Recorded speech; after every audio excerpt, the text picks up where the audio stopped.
broken.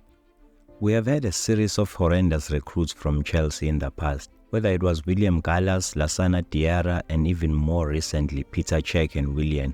It always seemed like we were getting players that were at the end of their career from them. In the meanwhile, they were taking players that were at their peak from us, namely Ashley Cole and maybe Olivier Giroud.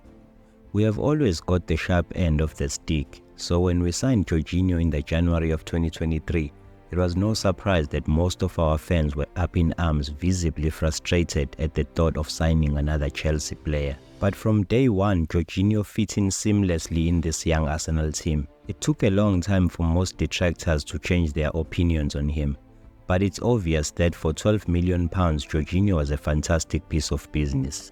Fast forward to a year later and most of us are wondering why he doesn't start more often.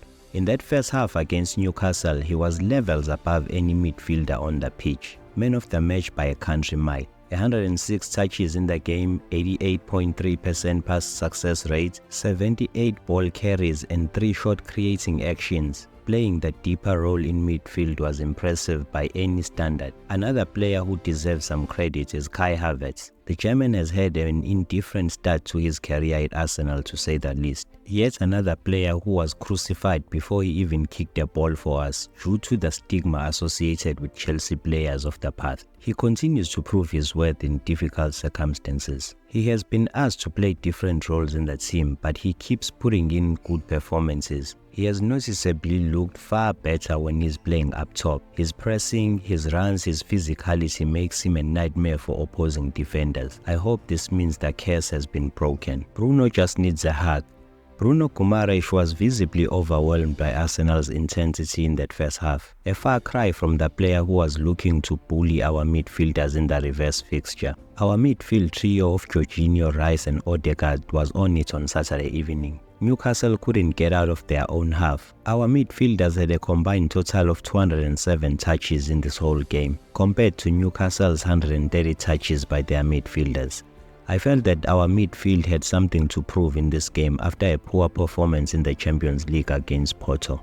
Bruno tried his usual antics in attempt to win the mental battle against our midfielders, but he couldn't even get a touch in. At times in that half he looked like he wanted to be on the bus back to Newcastle rather than chase Arsenal's shadows. Don't get me wrong, he is a fantastic player to have in your team and I would definitely accept him at Arsenal with open arms. Sometimes he does things on the pitch that may result in him getting sent off and letting his teammates down.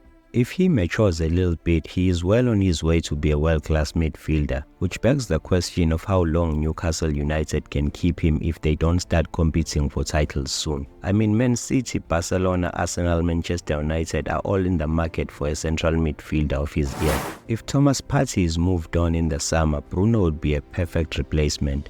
He would obviously cost a huge amount of money, but he would be worth every penny. We still need a striker, but we are not desperate for one. Arsenal have now scored 25 goals in 6 games since the winter break. That's an average of 4.16 goals per game. In a period where we played difficult fixtures that include West Ham, Liverpool and Newcastle, our fans, myself included, were a little bit disappointed when we did not sign an out-and-out striker in January. But our worries were swiftly put to bed when we put 5 past Crystal Palace. Many pundits felt that this was a temporary spike in form, but since that game we have put 3 past Liverpool, 6 past West Ham and now 4 past Newcastle. One of the best common themes in that patch of games is that we have dominated large parts of all these games.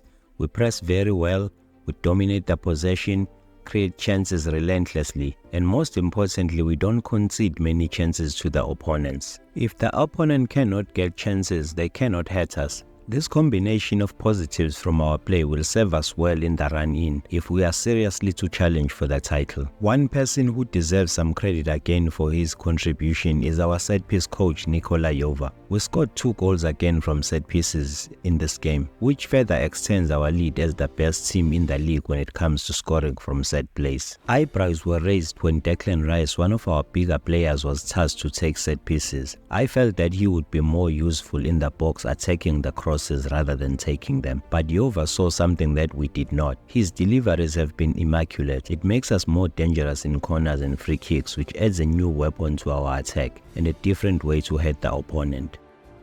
Benny Blanco is back to his best. It's fair to say that Ben White has had a difficult start to this season, with injury and a significant drop in form, but Benny Blanco seems to have found his mojo again.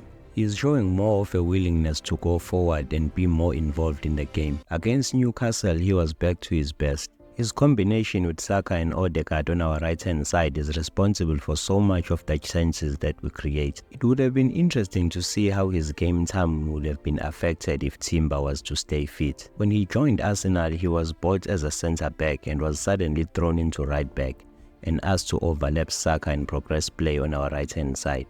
With the persistent injuries to Zinchenko and Jakub Kiwior not being used to playing the role that Zina plays, it was Ben White again who was asked to change his role and to invert into the midfield when we have the ball, and Benny Blanco has excelled again.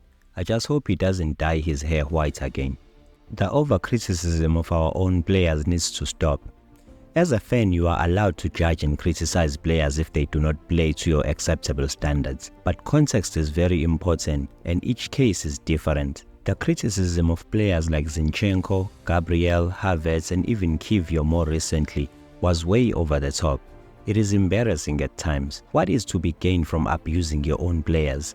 It only helps further damage their confidence and thus contributing to more poor performances. Players like Jorginho and Harvetz were ridiculed before they even kicked the ball for us. So before their first appearance, they were already starting their careers at Arsenal on a back foot, which puts unnecessary pressure on an already pressurized environment. Professional players are human.